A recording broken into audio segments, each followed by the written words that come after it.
Jika tidak bisa mengalahkan rasa takut, bersahabatlah dengannya. Biarkan rasa takut celaka mencegah kita bertindak bodoh. Jadikan rasa takut kehilangan membuat kita berani berbuat benar. Dan pastikan rasa takut gagal membentuk kita agar berusaha lebih keras untuk menggapai cita-cita.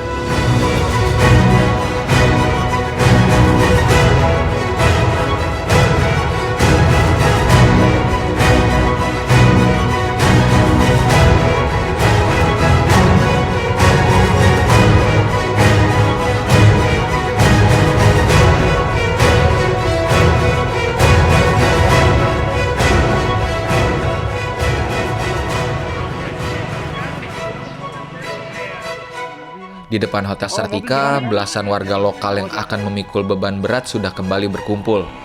Hadir juga Jonathan dan Lita dari pihak Taman Nasional Lorentz. Mereka berdualah yang diutus untuk ikut dalam ekspedisi ke Puncak Trikora. Dengar kabar, Lita yang anggota Mapala sudah hafal teknik meniti tali. Meskipun lupa-lupa ingat. Yang sedikit mengkhawatirkan adalah Jonathan yang baru latihan 3 hari lalu. Dan cuma naik turun pohon dekat kediamannya pula. Aduh, semoga tidak jadi kendala. Kita berangkat pukul 9:09 ini ya, WIT. Di sini ada berapa mobil tadi, Mis? 4 atau 5? 3. Oh, 3. Oh, banyak banget 5. Ada 3 mobil, di dalamnya banyak sekali orang. Dan ini mungkin pendakian teramai kita ya. Teramai. Kami membagi rata beban yang akan dibawa oleh para porter. Rencananya ada banyak tas yang akan digendong belasan warga lokal yang bertugas sebagai porter. Ini akan menjadi warga lokal terbanyak yang kami pakai jasanya, dan sebagian besar dari mereka belum pernah mendaki Puncak Trikora sebelumnya. Keberadaan mereka difokuskan bukan untuk membawa barang pribadi kami, melainkan untuk membawa peralatan panjat, logistik, tenda, juga alat-alat teknis lainnya. Pukul 9 pagi kami berangkat dengan iring-iringan mobil double cabin. Menggerus aspal jalanan menuju Habema, tempat Puncak Trikora berada. Kami sempat singgah sejenak di pos tentara, berbincang sejenak sebelum melanjutkan perjalanan. Pos tersebut merupakan titik terakhir sinyal ponsel, yang sebenarnya sedari hotel juga sudah lemah. Kami berhenti di depan danau Habema. Indah sekali. Lupakan semua yang pernah kau dengar perihal danau tertinggi di Indonesia. Karena meski jarang dibicarakan, Danau Habema yang berada di ketinggian 3.200-an mdpl merupakan sebenar-benarnya danau tertinggi di Indonesia yang terdata. Ini danau tertinggi di Asia Tenggara. Dia punya terbesar. terbesar. 3.200 berapa, hampir 3.300. Dia punya keliling 9 km.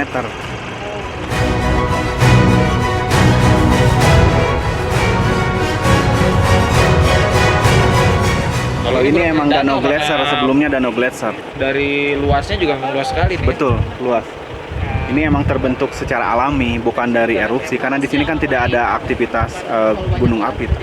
Kalau kata Kang Ucan tadi ada jalan tertinggi di ketinggian 4.000. Nah itu tuh, itu lewat punggung gajah situ 4.200.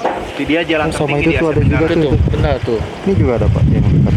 Nah, itu jalan Di situ. tertinggi di Asia Tenggara di sini. Iya, coba yang lihat. jalan Nah, sebelah yang sana. jalan tertinggi di sana. Kelihatan nih? Oh yang ke Aranduga ya? Iya, arah hutan.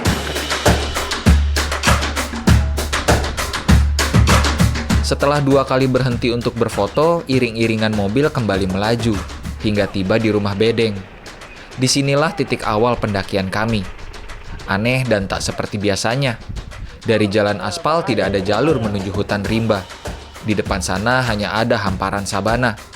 Melalui sabana tersebut kita akan memasuki Gunung Etiakub, nama lain dari Puncak Trikora. Jadi kedepannya saya akan gonta-ganti menyebut Puncak Trikora ini dengan Gunung Etiakub ya. Nah, tapi kalau dari ketinggian memang wajar untuk tidak menemui hutan rimba yang lebat. Bayangkan, kami memulai di ketinggian 3.200-an mdpl. Bahkan beberapa gunung yang sudah saya daki saja tidak setinggi rumah bedeng ini. Nah, kita tadi dari atas, dari 3.300 sampai 3.400 mdpl, kita turun ke 3.200-an. Dari 3.200-an, kita akan mulai menyusuri savana. Tapi savananya ini sekitar 5 kilo. Mobil pergi setelah berkoordinasi bahwa kami akan dijemput 8 hari lagi pukul 16 WIT. Catat. Tapi Ruslan menekankan bahwa nanti kami akan menghubungi pihak penjemputan dengan menggunakan telepon satelit. Mereka setuju. Kita bawa banyak plastik, bawa banyak sampah, nanti kita bawa pulang lagi lah. Dari puntung rokok paling kecil dulu. Iya. Jadi saya selama bersenang-senang. Saya juga ini baru pertama mau ke Trikora ini. Nah, jadi kita sama-sama lagi belajar bersama sudah. Berdoa takkan pernah selesai. Selepas berdoa, kami memulai perjalanan. Atap negeri, Pakualaman.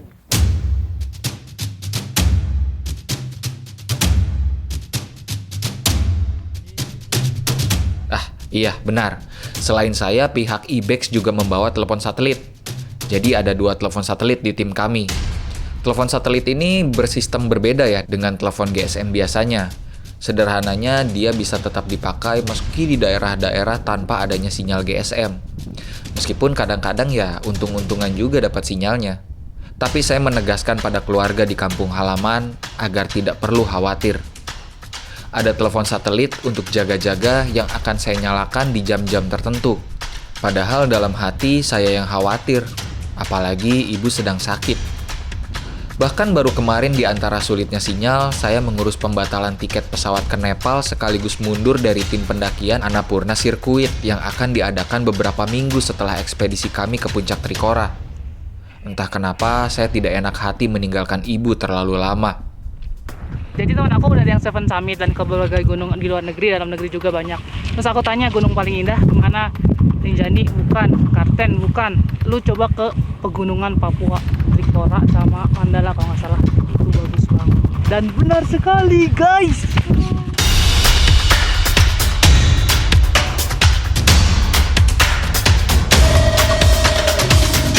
Walau trek terlihat landai dan lempeng-lempeng saja, ternyata cukup memakan energi. Dataran rawa yang dipenuhi kubangan air membuat kami harus berhati-hati dalam melangkah. Sudah begitu melangkah pun tidak bisa biasa-biasa saja. Lahan gembur menjadikan kami harus memakai tenaga ekstra untuk mengangkat kaki. Ditambah lagi kami mesti memakai sepatu bot kebun, bukan sepatu gunung. Karena ya sepatu gunung akan langsung basah kalau dipakai di sini. Sungguh melelahkan. Aman. Tetap nyemplung.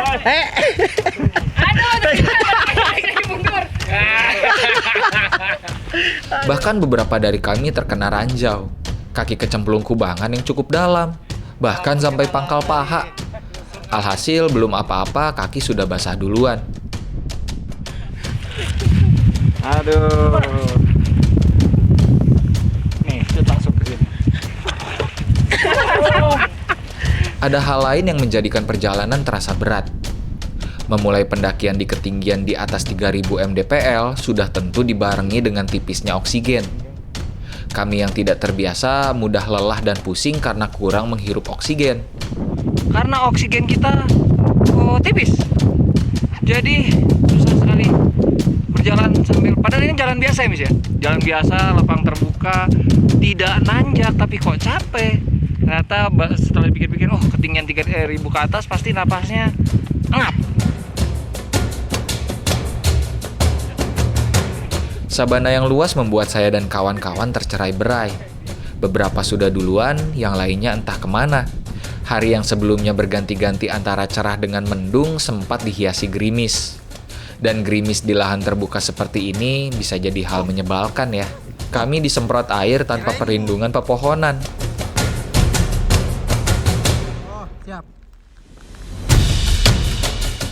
Tim lalu melewati sungai kecil. Setelahnya lanjut melintasi sabana. Entah sudah berapa lama sabana luas seolah tak berujung.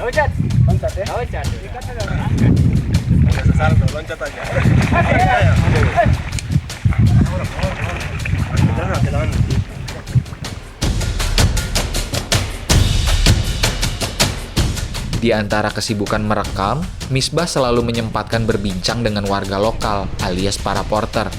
Kata Misbah, untuk syuting yang tanpa batasan kecurigaan, kita harus melakukan pendekatan dulu. Jadi harus sabar.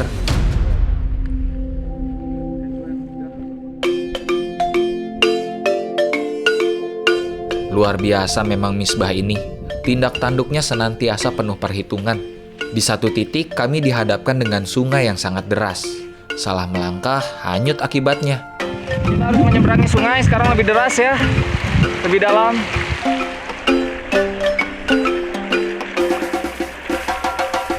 Para porter dengan gesit bahu-membahu menolong satu sama lain.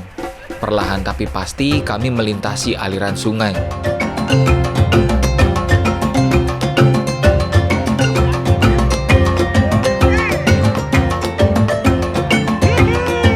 Aslinya di mana? Di Bandung? Sundan wae deh.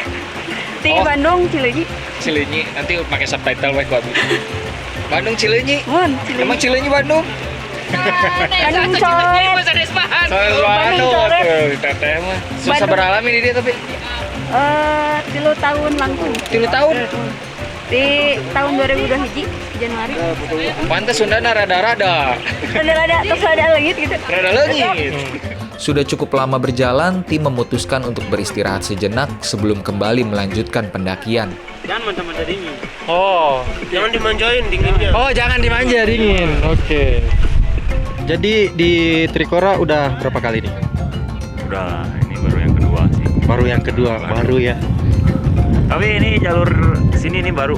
Sebelumnya lewat ke sana tuh, yang motong jalan. Pertigaan itu. Oh yang pas di danau ya? Oh. Di danau. Tapi itu lebih curam. Lebih curam, tapi jaraknya lebih dekat sih ke base camp yang nanti kita nge-camp di sana. Oh. Jadi ini cenderung lebih panjang tapi lebih landai.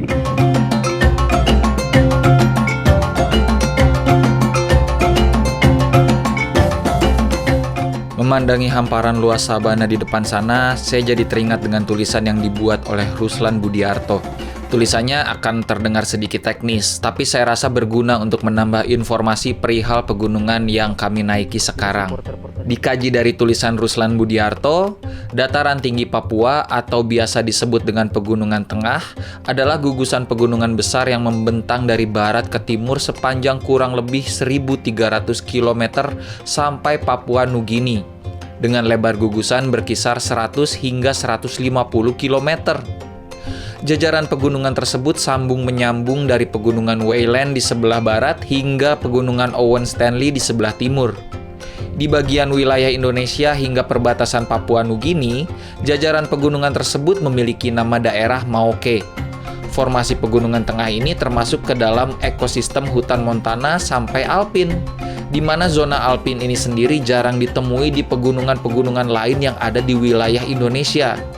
Nah, sebagian kawasan pegunungan tengah masuk ke dalam kawasan Taman Nasional Lawrence, yang merupakan kawasan konservasi alam terbesar di Asia Pasifik, yang meliputi area seluas 2,5 juta hektar dan telah ditetapkan sebagai World Heritage oleh UNESCO pada tahun 1998. Bayangkan betapa uniknya pegunungan yang kami datangi kali ini. Luar biasa. Ada pelangi.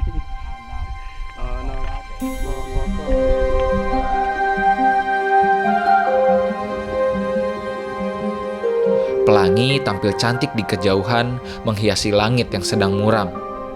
Saya membatin, kasihan Pelangi, nasibnya seperti senja, indah dan tak pernah salah. Persepsi manusia yang menjadikannya bahan ledekan. Pepohonan yang tidak rapat mulai menghiasi trek. Di antaranya terdapat sarang semut yang dikenal menjadi obat khas dari Papua. Sarang semut, dia masih beraktivitas tuh. Tuh, Gede banget ya. Coba kalau kita getok dia suka wing. Nah, keluar semua tuh. Jadi emang si bentuk si dalamnya emang labirin. Akhirnya Jadi dia kayak jadi seperti ini tuh sebenarnya parasit ya. Nah, Tapi karena dalamnya labirin sama semut dimanfaatkan, Mas. di dalamnya di rumah-rumah, punya rumah masing-masing.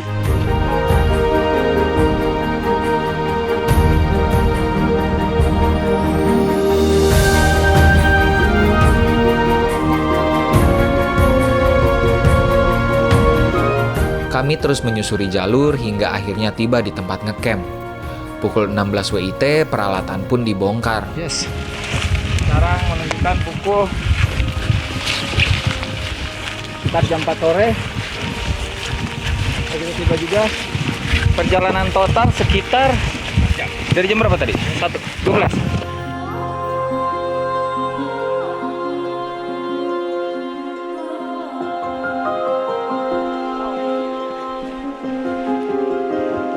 Dan kita di ketinggian sekitar 3280-an ya, hampir 3300-an lah.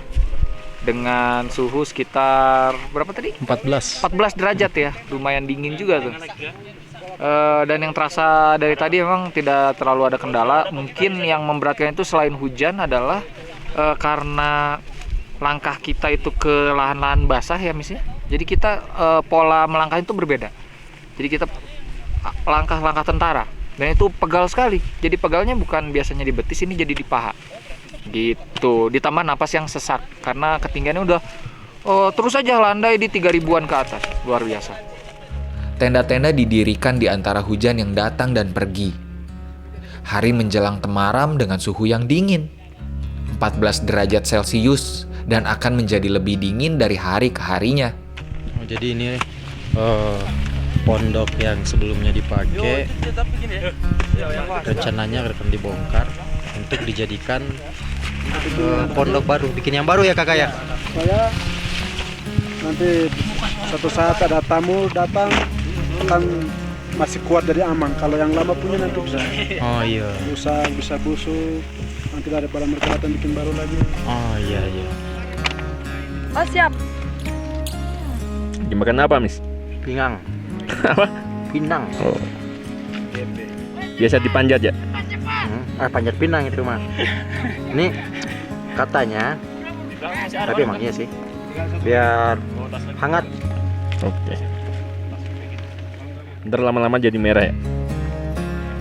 Merahnya itu karena sirip kaput dong.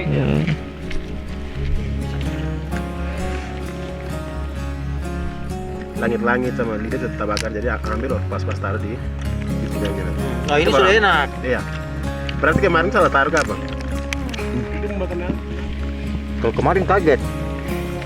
Salah taruh sirip, kaput kalau kena ini angus.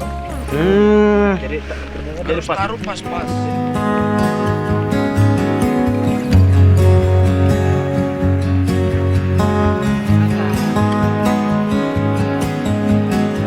Kalau mencari data dan informasi di Trikora itu kan cuacanya cukup dingin ya. Cukup dingin dan katanya kadang hujan es. Jadi bawa tenda yang four season, kita coba nanti di camp Ibex. Kalau di sini sih hangat banget ya kalau saya. Hangat, cukup hangat ini.